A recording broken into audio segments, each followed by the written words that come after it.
अस्सलाम वालेकुम। आज हमारे साथ डॉक्टर सलीम खान साहब मौजूद हैं।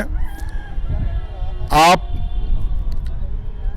जमात इस्लामी हिंद के मरकज़ी रुकन है और मरकज़ी शूरा के रुकन है और महाराष्ट्र की शूरा के भी रुकन है। आप न्यूक्लियर फिज़िक्स में पीएचडी है। डॉक्टर साहब से सवाल है कि मौजूदा हुकूमत, मोदी हुकूमत, क्या अवाम की तवक्कुआत पर पूरी उतर सकती है? क्या उतरेंगी? इसकी कहाँ तक संभावना है? देखिए, मौजूदा हुकूमत अभी नहीं आई है 2019 में। मौजूदा हुकूमत आई है 2014 में। उस वक्त हुकूमत का नारा था सबका साथ सबका विकास, अच्छे दिन आने वाले हैं। उनको 5 साल का वक्त मिला, लोगों के अच्छे दिन नहीं आए, देश का विकास नहीं हुआ और लोगों को साथ भी नहीं लिया गया। तो इस तरह से आप ये समझ सकते हैं कि ये हुकूमत पहले 5 सालों में पूरी तरह से नाकाम हो गई। दोबारा जब इलेक्शन लड़ने का मौका आया तो इन्होंने सबका साथ और सबका विकास की बात ही करना बंद कर दी और लोगों को कोई वादे भी नहीं किए कि अच्छे दिन आएंगे, बुरे दिन आएंगे, क्या होगा। इन लोगों ने राष्ट्रवाद की बातें शुरू कर दी। इन लोगों ने घुस के मारा का नारा लगाना शुरू कर दिया और इनको पहले से ज़्यादा बड़ी कामयाबी, पहले से बड़ी सफलता मिल गई। तो अब इनको लोगों की तवक्कुआत पर, लोगों की एक्सपेक्टेशन पे पूरा उतरने की ज़रूरत ही नहीं है, इसलिए कि इन्होंने कोई एक्सपेक्टेशन बनाई ही नहीं। और पिछले 5 सालों में ये बात साबित हो गई है कि ये हुकूमत जो है वो, इनको आवाम की समस्याओं में, आवाम के प्रॉब्लम्स में कोई ख़ास दिलचस्पी नहीं है। और जब ये इन प्रॉब्लम्स को हल करने की कोशिश करते हैं तो इन प्रॉब्लम्स को और ज़्यादा ख़राब कर देते हैं। मसलन ये है कि इन्होंने डीमोनेटाइजेशन किया और आवाम की परेशानियों को बढ़ा दिया। इन्होंने जीएसटी लाया और उसको भी जो है वो ठीक तरीके से नहीं ला सके। तो पहले भी इनका ट्रैक रिकॉर्ड ऐसा नहीं है कि ये आवाम की एक्सपेक्टेशन पे पूरे उतरे और आइंदा भी इस बात का इम्कान कम है कि ये आवाम के लिए कोई भलाई का काम या आवाम के लिए कोई कल्याणकारी काम कर सकेंगे। एक बात मैं और इस सिलसिले में बढ़ाना चाहता हूँ कि इन 5 सालों में हमारे मुल्क में बेरोज़गारी पिछले 45 सालों में सबसे ज़्यादा हो गई। इन 5 सालों में ईंधन का भाव, पेट्रोल डीजल का भाव 70 से ऊपर पहुंच गया। इस दौरान डॉलर का भाव 70 रुपये से ज़्यादा बढ़ गया। बाज़ार में ज़बरदस्त किस्म की मंदी पाई जाती है। तो ये सब इन्होंने पिछले 5 साल में किया है। तो ऐसी सरकार से, जो कि तमाम क्षेत्रों में, तमाम महाज पर नाकाम हो चुकी हो, उससे आवाम ये एक्सपेक्ट करे कि अगले 5 साल में तमाम उम्मीदों पे पूरी उतर जाएगी, ये आवाम की सादगी की बात होगी। डॉक्टर साहब, हम देख रहे हैं कि मुल्क में सेकुलर ताकतें अपनी वक़्त खोती चली जा रही हैं और मुख्तलिफ सियासी पार्टियों से लोग बरसर इख्तिदार पार्टी में शमूलियत इख्तियार कर रहे हैं, अरकान असम्बली वगैरह। तो ऐसे में मुल्क का जो तबका, बाशऊर तबका है और फ़िक्रमंद अफराद है, तो उनके लिए एक चैलेंज खड़ा हो गया है। तो क्या ऐसे में हम किसी मुतबादिल के तौर पर हम किसी दूसरे ऑप्शन पे सोच सकते हैं? क्या मुतबादिल की हम कोई कोशिश करना चाहिए क्या? देखिए, आपने जिस प्रॉब्लम का जिक्र किया है कि आज मुख्तलिफ पार्टियों के लोग, कर्नाटक के लोग, गोवा के लोग और राज्यसभा के मुख्तलिफ लोग अपनी पार्टी को छोड़ के बीजेपी की तरफ जा रहे हैं और इसका कारण साफ है। इसका एक कारण तो है कि भाई बीजेपी के पास सबसे ज़्यादा पैसा है। इस बार जो चंदा जमा हुआ उसमें 90% से ज़्यादा बीजेपी को मिला। तो उस पैसे से वो लोग दूसरे पार्टी के लोगों को ख़रीद रहे हैं।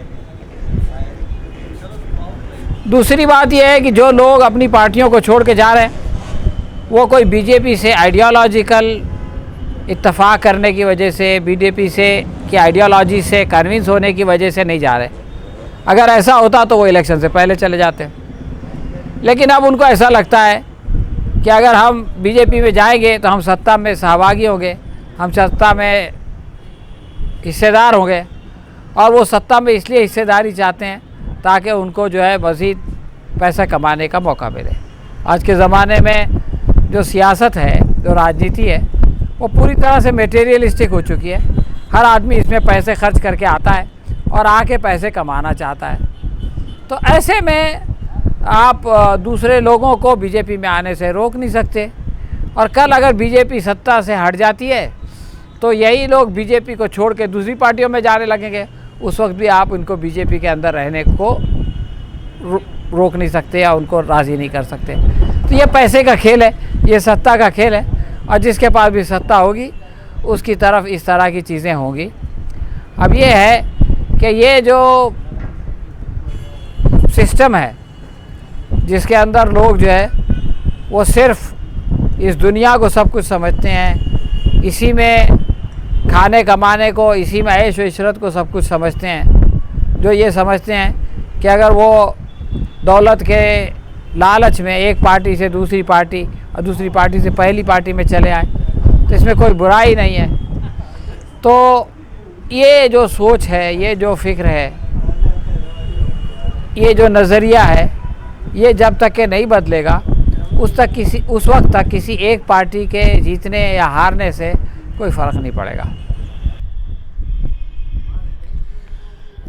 डॉक्टर साहब, ये मुल्क में हम देख रहे हैं कि मॉब लिंचिंग के मामलात बढ़ते ही चले जा रहे हैं। तो क्या आप महसूस करते हैं कि इसका कोई हल क्या हो सकता है, क्या होना चाहिए? देखिए, किसी भी समस्या का हल जो है उसकी जो रीज़न होता है, उसकी जो वजह होती है, वो मालूम करके ही उसका हल निकल सकता है। मसलन है कि कोई बीमारी है तो उसका इलाज उस बीमारी की पहचान के बाद ही हो सकता है। मॉब लिंचिंग क्या है? मॉब लिंचिंग ये है कि कुछ लोग जो है वो किसी निहत्थे आदमी पर, किसी बेकसूर आदमी पर या किसी कसूरवार पर टूट पड़ते हैं और उसको मारते पीटते हैं और कई मर्तबा उसकी जान ले लेते हैं। हालांकि किसी भी मॉब को इसका हक़ नहीं है। अगर किसी ने कोई गलती भी की है तो लोगों को सज़ा देने का हक़ जो है वो अदालत का है। लेकिन आवाम अदालत में जाना ज़रूरी नहीं समझते। वो ऐसा क्यों करते हैं? ये कानून का उल्लंघन है। वो कानून का उल्लंघन इसलिए करते हैं कि उनको मालूम है कि इसके नतीजे में उनको कोई सज़ा नहीं मिलेगी। हुकूमत या सरकार उनकी मदद करेगी, उनको बचाएगी, पुलिस उनको बचाएगी। तो ये है बुनियादी कारण। और इसकी वजह से बहुत सारे लोग, अल्पसंख्यक समाज के लोग पहले तो इसका शिकार होते रहे। गाय के नाम पर जो है वो मॉब लिंचिंग होती रही। अब इसका दायरा वसी हुआ है। उसके बाद चोरी के नाम पर लोगों को पकड़ करके उसकी मॉब लिंचिंग हुई। उसके बाद बहुसंख्यक समाज के भी लोग जो है वो अब मॉब लिंचिंग का शिकार हो रहे हैं। इसकी बेसिक वजह यह है कि लोगों को ऐसा लगता है कि जो उनके मन में आए वो उनको करना चाहिए और उनको ऐसा करने से कोई रोक नहीं सकता। तो अगर ये प्रवृत्ति को रोकना है तो इसके लिए ज़रूरी है कि जो लोग इस तरह का जुर्म करते हैं उनको सज़ा दी जाए, और ऐसी सज़ा दी जाए कि उसको देखकर बाकी लोगों की हिम्मत न हो कानून को हाथ में लेने की। आजकल पहले तो प्रधानमंत्री ने राज्यसभा में ये बात कही कि हम चाहते हैं कि तबरेज़ के कातिलों को सज़ा मिले कानून के मुताबिक, और मुख्तलिफ़ राज्यों में जैसे उत्तर प्रदेश में, मध्य प्रदेश में इसके लिए कानून भी बनाए जा रहे हैं। लेकिन कानून के बन जाने से ये मसला हल नहीं होगा। सुप्रीम कोर्ट ने 2018 में ये बात कही थी, लेकिन उस पर जो है वो कोई अमल नहीं हुआ। तो जब तक के कानून बने और उस पर जो है वो अमल ना हो और उसके मुताबिक मुजरिमों को सज़ा ना हो, तब तक ही ये मॉब लिंचिंग रुक नहीं सकती। तो अगर मॉब लिंचिंग को रोकना है तो मुजरिमों को सख्त से सख्त सज़ा देना ज़रूरी है। एक बात और भी है कि अगर किसी पर कोई हमला हो जाए तो हर इंसान को अपने सेल्फ डिफेंस का हक है, उसको अपने इस हक को इस्तेमाल करना चाहिए, उसको मुकाबला करना चाहिए। सिर्फ जो है वो रोना धोना कि मेरे साथ ऐसा हुआ है और उसकी वीडियो को जो है वो फैलाना, इससे जो है वो और ज़ालिमों के हौसले बढ़ेंगे। तो ठीक है, अगर आप पर कोई हमला करता है, आप अपनी ताकत भर उस पर जो है उसका मुकाबला कीजिए। इसके अलावा जो लोग हमला करने वाले हैं और जो हमला का शिकार होने वाला है, इन दोनों के अलावा बहुत सारे लोग उस समाज में मौजूद होते हैं जो कि साइलेंट स्पेक्टेटर होते हैं, जो ये सोचते हैं कि इससे हमारा कोई लेना देना नहीं है, या जो कई बार हमलावरों के साथ हो जाते हैं। तो ये बहुत बुरी बात है। समाज की ज़िम्मेदारी ये है कि वो ज़ालिमों को रोकें और जो मज़लूम है, जिस पर कि हमला किया गया है, उसकी मदद करें। तो अगर समाज जागरूक होता है और वो जो लोग हमला कर रहे हैं उनको पकड़ता है और उनको सज़ा दिलवाता है, हुकूमत उनको सज़ा देती है, तो ये चीज़ रुक जाएगी। और अगर समाज भी जो है वो ज़ालिमों के साथ हो जाता है, तो आज जो लोग ज़ालिमों के साथ मिल के मासूम लोगों को, बेकसूर लोगों को मार रहे हैं, कल वो लोग भी बेकसूर मारे जाएंगे, चाहे उनका ताल्लुक़ किसी धर्म से हो, चाहे उनका ताल्लुक़ किसी भी समाज से हो। तो अगर मॉब लिंचिंग को रोकना है तो जनता को अपनी ज़िम्मेदारी अदा करनी पड़ेगी, हुकूमत को अपनी ज़िम्मेदारी अदा करनी पड़ेगी। उसके बाद जो है ये जो आतंकवादी हैं एक तरह के और कानून को हाथ में लेने वाले जो क्रिमिनल्स हैं, ये अपने आप रुक जाएंगे। डॉक्टर साहब, मुसलमानों में इत्तेहाद की फ़िज़ा कायम करने के लिए अमली तदाबीर क्या हो सकती हैं? भाई, इत्तेहाद जो है वो एक तो होता है मजबूरी का इत्तेहाद और दूसरा होता है शौक़ का इत्तेहाद, ज़रूरत का इत्तेहाद। आम तौर से जब कोई बाहर से मुश्किल आती है, कोई मुसीबत आती है, तो मुसलमान मुत्तहिद होने की कोशिश करते हैं और जब वो मुसीबत टल जाती है तो फिर मुंतशिर हो जाते हैं। तो ये जो इत्तेहाद है जो कि बाहर से हमारे ऊपर लाद दिया जाता है और फिर ये कि जैसे ही वो बाहर की प्रेशर ख़त्म होता है हम वापस मुंतशिर हो जाते हैं, ये कोई पायदार इत्तेहाद नहीं है। बल्कि इत्तेहाद की बुनियाद है, अल्लाह तबारक ताला कुरान मजीद में इरशाद फरमाते हैं कि वातसिमू बिहब्लिल्लाहि जमिया, कि तुम सब मिल कर के अल्लाह की रस्सी को मजबूती से पकड़ो। तो ये एक पायदार बुनियाद है कि सब लोग अल्लाह की रस्सी को, यानी अल्लाह की किताब को मजबूती से पकड़ लें। अल्लाह की किताब को मजबूती से पकड़ने का मतलब ये है कि सब लोग मिलकर अल्लाह के बताए हुए रास्ते पर एक साथ आगे बढ़ें। ये एक फितरी इत्तेहाद है। अगर सब लोग एक रस्सी को पकड़ लेते हैं तो वो सब के अंदर वो रस्सी एक इत्तेहाद पैदा कर देती है। तो ये अगर इस तरह का इत्तेहाद कुरान की बुनियाद पर कायम होता है और जो कुरान के तकाज़े हैं कि भाई इसके ज़रिए से इस पर चल के अल्लाह ताला की खुशनुदी हासिल करना, या इसके ज़रिए से सारी दुनिया में इंसाफ कायम करना, या अल्लाह तबारक ताला की दावत को सब लोगों तक पहुंचाना, या तमाम लोगों की फलाह बहबूद करना, इसके लिए इत्तेहाद कायम होता है तो यह हमेशा कायम रहेगा और इसमें जो है वो खैर ही खैर है। लेकिन ये कि मजबूरी का जो इत्तेहाद होता है वो वक्ती होता है, आर्जी होता है और ख़त्म हो जाता है। इसकी अमली सूरत हाल ये है कि अल्लाह तबारक ताला ने इस बात का हुक्म दिया है कि तुम जो है वो भलाई और खैर के कामों में एक दूसरे के साथ ताउन करो, ताउन अलल बिर्रि व तक़वा वला ताउनु अलल इस्मि वल उद्वान, और बुरे कामों में और बदी के कामों में किसी के साथ ताउन मत करो।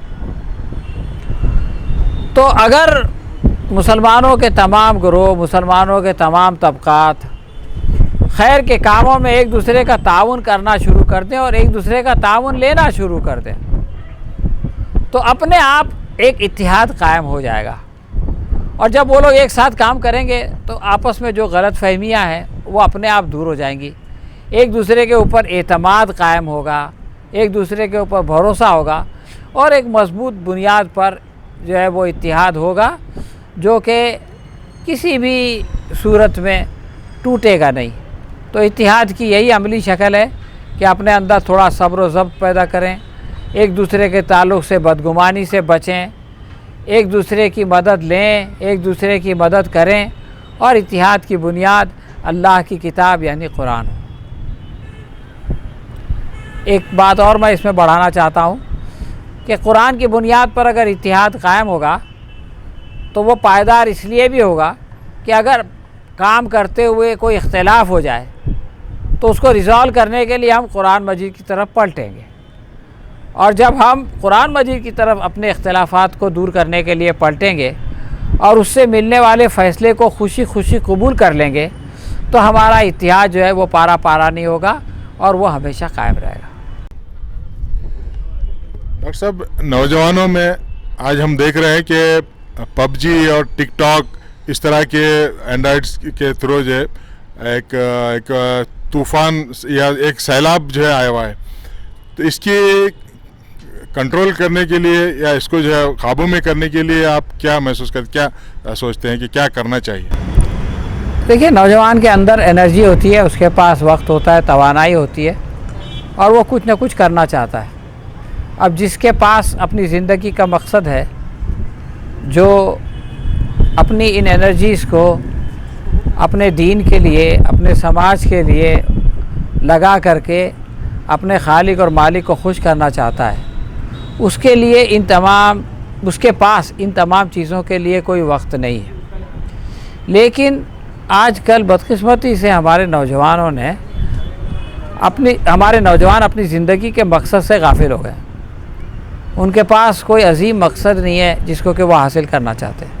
अब चूँकि उनके पास कोई मकसद है नहीं, इसलिए वो हर चीज़ में पड़ जाते हैं। कभी क्रिकेट के पीछे भागने लगते हैं, कभी पबजी खेलने लगते हैं, कभी टिकटॉक करने लगते हैं, कभी नुक्कड़ पे बैठ के गपशप करते हैं और मुख्तलिफ़ ऐसी चीज़ें कि जो उनकी ज़िंदगी, उनकी जवानी को ज़ाय करने वाली हैं, उसमें अपना वक्त सर्फ करते हैं।